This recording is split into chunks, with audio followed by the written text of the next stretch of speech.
এটা কিবা এটা লিখি আনিছোঁ দেই। এতিয়া সন্মানীয় আজি আমাৰ এই বিদ্যালয়ত অনুষ্ঠিত হোৱা 5 দিনীয়া প্ৰশিক্ষণৰ আজি 5ম দিন। আজি 5ম দিনত উপনীত হৈছোঁ। গতিকে 5ম দিনটো ভালো লাগিছে, বেয়াও লাগিছে।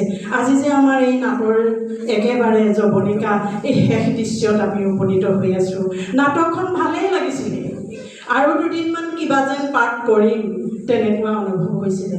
নাটকখন খুব ধুনীয়াকৈ ফাঁকিদাৰী নমৰাকৈ সময়ত উপস্থিত হৈছোঁ, আৰু আজিৰ দিনটোতো সময়ত গুচি যাম বুলিয়ে ভাবিছোঁ।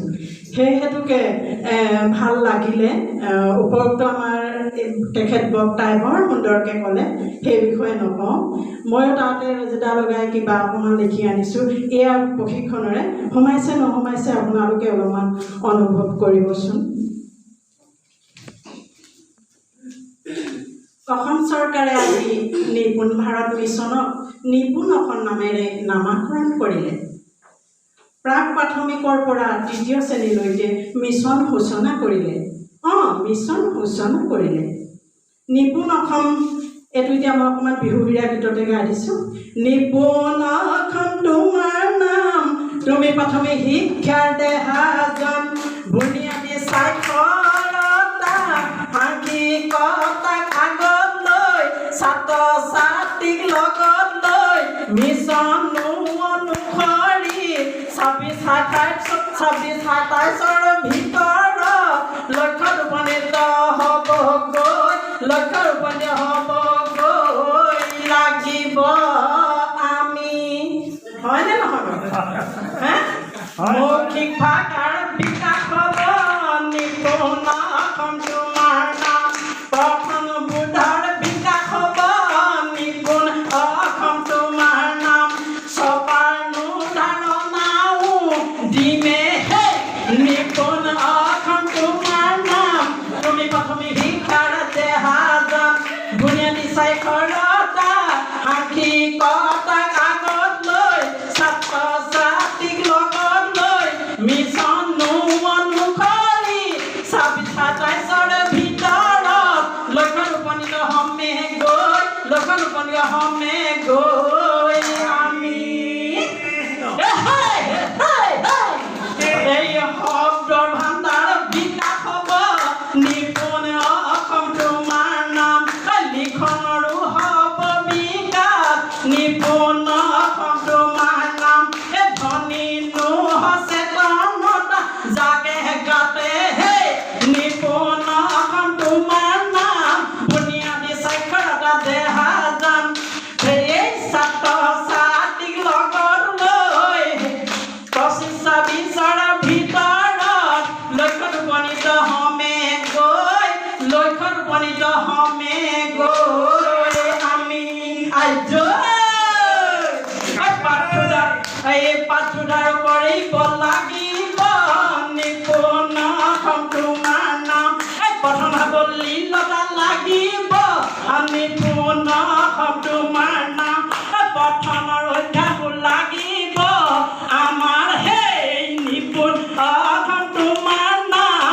তুমি প্ৰাথমিক শিক্ষাৰ দেহাজন, বুনিয়াদী সাক্ষৰতা সাংঘিকতাক আগত লৈ, ছাত্ৰ ছাত্ৰীক লগত লৈ, মিছন অনুসৰি 26-27ৰ ভিতৰত লক্ষ্যত উপনীত হ'মে গৈ, লক্ষ্যত উপনীত হ'মে গৈ আমি।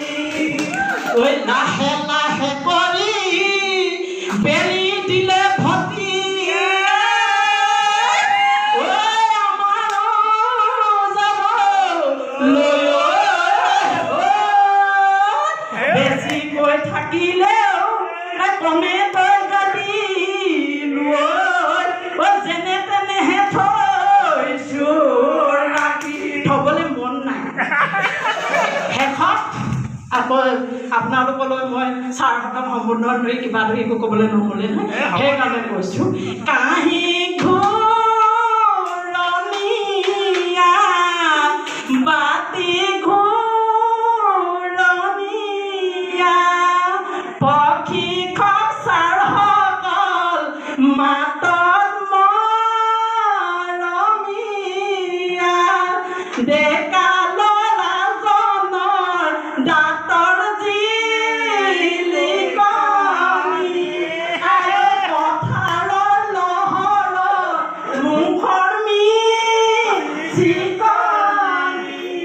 ভুল হ'লে ক্ষমিব দায় দুখ নধৰিব বিয়া নামৰ কলিয়ে আমৰণি মাৰিছো ঐ কাহি ঘূৰণীয়া বাতি ঘূৰণীয়া আটাইকেইজন প্ৰশিক্ষক কামে কাজে মাতে পঠাই অতি মৰমীয়া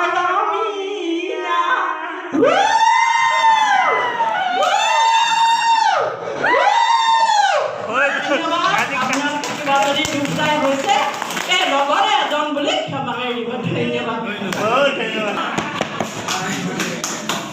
তেখেতে নিজৰ অসমীয়া সংস্কৃতিৰ বিহুনাম আৰু বিয়ানাম ইমান সুন্দৰকৈ পৰিৱেশন কৰিছে সেইকাৰণে আমি তেখেতলৈ দীৰ্ঘায়ু কামনা কৰাৰ লগতে অশেষ ধন্যবাদ জ্ঞাপন কৰিছোঁ আমি জানো এই মঞ্চত আমাৰ প্ৰত্যেক শিক্ষকৰে প্ৰতিভা আছে কিছুমান প্ৰতিভা সুপ্ত হৈ থাকে কিছুমান বৰময় কোৱা নিচিনাকৈ পূজা কৰি থাকে এতিয়া আমাৰ যিটো সময়ৰ অভাৱ সময় নাটনি হৈ আহি আছে আমাৰ বৰ্ম ছাৰক এটা কবিতা আবৃত্তি কৰিবৰ কাৰণে মই মাইক্ৰফোন